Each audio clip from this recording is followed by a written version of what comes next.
Class, this is chapter number 1 of your geography. ठीक है, geography अभी हम हिस्ट्री का चैप्टर पढ़ चुके हैं एसएसटी में, and this is geography chapter number 1। क्या नाम है चैप्टर का? रिसोर्सेज। ठीक है, क्या होते हैं रिसोर्सेज? यानी वो चीज़ें जिससे हम जो हम इस्तेमाल करते हैं, ठीक है, अपनी ज़रूरतों को पूरा करने के लिए। ठीक है, in this chapter man creates wealth by using the gift of nature. यानी मैन क्या करता है? वेल्थ क्रिएट करता है, पैसा बनाता है, किससे? नेचर के गिफ्ट को इस्तेमाल करके। These are natural resources. इन्हीं को क्या बोलते हैं? Natural resources. यानी वो रिसोर्सेज जो नेचर ने हमें दिए हैं वो natural resources. Resources acquire a change in the value as a result of technological development. ठीक है, रिसोर्सेज जो है हमें किससे मिलते हैं?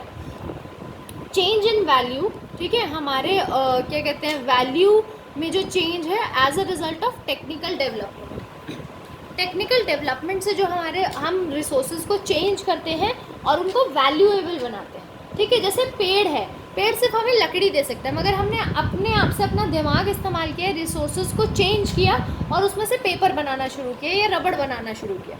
ठीक है, नेचुरल रिसोर्सेज में भी classified into several ways. Natural resources को कई वेज में हम क्लासीफाई कर सकते हैं। They may be classify on the basis of their source of origin. उनको किस किस बेसिस पे हम डिवाइड कर सकते हैं, क्लासीफाई कर सकते हैं? उनके ओरिजिन के बेसिस पे, यानी कहाँ से पैदा हुए हैं।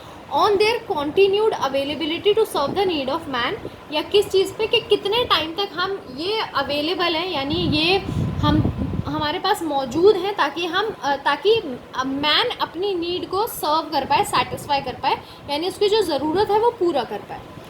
According to the stage of their development, यानी क्या स्टेज है उनके डेवलपमेंट की। ठीक है, एक्सेट्रा, यानी ऐसे ही कई चीज़ों के लिए। When people use natural resources for their various uses, जब people यानी जो लोग हैं वो अपनी चीज़ को यूज़ करते हैं, नेचुरल रिसोर्सेज को यूज़ करते हैं अपनी अलग अलग ज़रूरतों के लिए, अलग अलग यूजेस के लिए, the resources become human made resources. तो रिसोर्स क्या बन जाते हैं? Human made resources. Conservation of resources is significant. जो कंजर्वेशन है रिसोर्सेज की वो एक सिग्निफिकेंट है। ठीक है, the resources may be develop in such a manner that there is balance development of the region. यानी हमें रिसोर्सेज को ऐसे यूज़ करना चाहिए, यानी एक तो रिसोर्सेज को कंजर्व करना चाहिए, बहुत ज़रूरी है, कंजर्व मतलब बचाना चाहिए, और ऐसे यूज़ करना चाहिए कि उसका बैलेंस बना रहे। ऐसे नहीं कि अगर हम पेड़ यूज़ कर रहे हैं तो बिल्कुल लगाएं ना पेड़, और पेड़ ख़त्म ही हो रहे हैं, जिसकी वजह से हमारी अर्थ को इफेक्ट हो सकता है, हमें इफेक्ट पड़ सकता है। ठीक है, तो जब आप एक चीज़ यूज़ करते हो तो उसका बैलेंस बना के चलो। अगर ट्रीज़ यूज़ कर रहे हो, एक ट्री इतना बड़ा ट्री होता है तो उसकी जगह 10 या 20 पौधे लगाओ या पेड़ लगाओ छोटे छोटे, तो उसको बैलेंस करके चलो। Nature endorsement is the form of land. Natural endorsement एक form of land, water, vegetation, minerals are called natural resources. यानी जो नेचर से हमें मिला है, लैंड, वाटर, वेजिटेशन, मिनरल्स, इसी को नेचुरल रिसोर्सेज कहते हैं। But what is a resource? मगर एक रिसोर्स क्या होता है? Anything that can be use to satisfy a need is a resource. अभी बताया था, कोई भी ऐसी चीज़ जिससे हमारी नीड सेटिस्फाई हो, नीड पूरी हो, उसको रिसोर्स बोलते हैं। Look at the things of your room, chair, table, bed, अलमीरा, TV, book, etcetera. All these things that you use daily, chair and table for study, TV for watching cartoon, bed for sleeping, अलमीरा for clothes, etcetera. ठीक है, तो ये सब चीज़ें जो है ये हम यूज़ करते हैं किसी न किसी अपने ज़रूरत को पूरा करने के। So it means all the things of your list are resources. तो इसीलिए जो हमारी लिस्ट है ये सब क्या है? हमारे resources. There are some other resources also, कुछ और भी रिसोर्सेज हैं। Those are gift of nature, जो नेचर से मिले हैं, soil, water, vegetation, air, etcetera, the natural resources. ये सब नेचुरल रिसोर्सेज हैं। All these are materials we get from the nature for meeting many of our economical need. ये सब क्या है? ऐसे मटेरियल हैं जो हमें नेचर से मिलते हैं और हमारी इकोनॉमिकल मतलब पैसों से रिलेटेड ज़रूरत को पूरा करते हैं।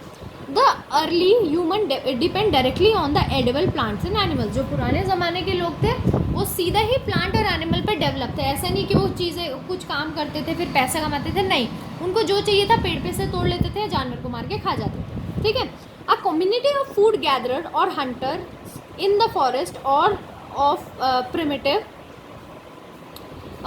vagrant cultivators may not have any lure for the forest and water.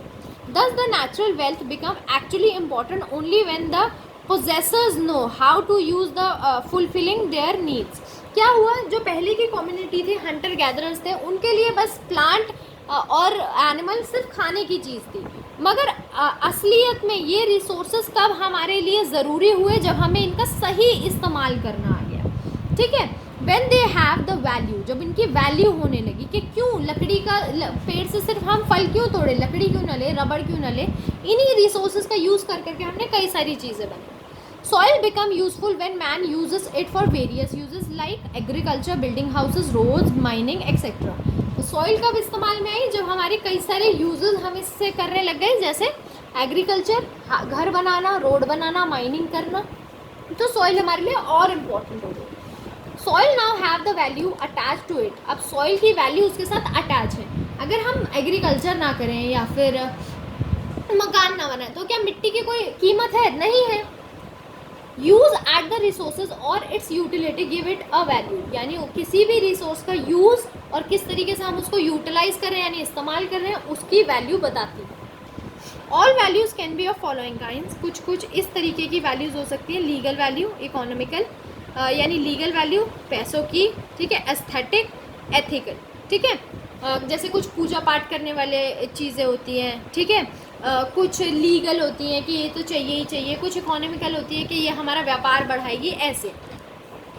Under the clear act in Delhi all vehicle must be pollution free all vehicle must have a pollution free this certificate, ठीक है, यानी clear air act के दौरान जब दिल्ली में चालू हुआ तो क्या हुआ, हर किसी गाड़ी को ये ज़रूरी था कि वो एक पॉल्यूशन फ्री सर्टिफिकेट ले.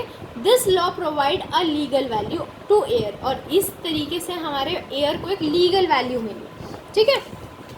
Man have constantly been struggling with the nature to get the best out of the resources. Man हमेशा से ही स्ट्रगल करते हैं किस चीज़ के लिए कि नेचर पे से या रिसोर्सेज में से अपना बेस्ट निकाल पाएँ, ठीक है, विद ऑल द मीन्स और at his command to develop them properly. मतलब जो भी उनके पास है उसका इस्तेमाल करके उनका सही इस्तेमाल करके.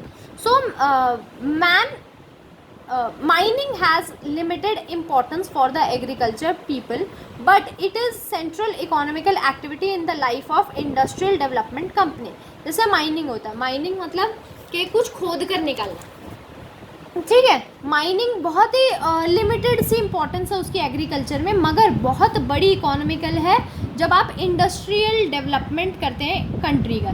जैसे अगर आप कोयला निकाल के बेच रहे हैं या फिर सोना निकाल के बेच रहे हैं, ठीक है, या आयरन निकाल के बेच रहे हैं, तो हमारे कंट्री का बहुत ही ज़्यादा वेल्थ इसमें बढ़ता है, बहुत ज़्यादा पैसा आता है. So man attach economical value to the earth. तो मैन की अब इकोनॉमिकल वैल्यू अटैच हो गई अर्थ से, यानी वो बेच रहा है सामान, पैसा कमा रहा है. A natural resource bye mining the valuable mineral.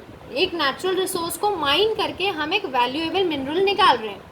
This has economical value now. अब इसकी इकोनॉमिकल वैल्यू हो गई, क्यों? क्योंकि ये हमें पैसा प्रोवाइड करवा रहा है. ठीक है बेटे, अभी तक के लिए हम इतना ही पढ़ेंगे. आपको ये क्वेश्चन एक करना है, ठीक है, कि find the economical value air, water और सॉइल की इकोनॉमिकल वैल्यू क्या है, और इसके बाद हम वीडियो नंबर 2 में पढ़ेंगे.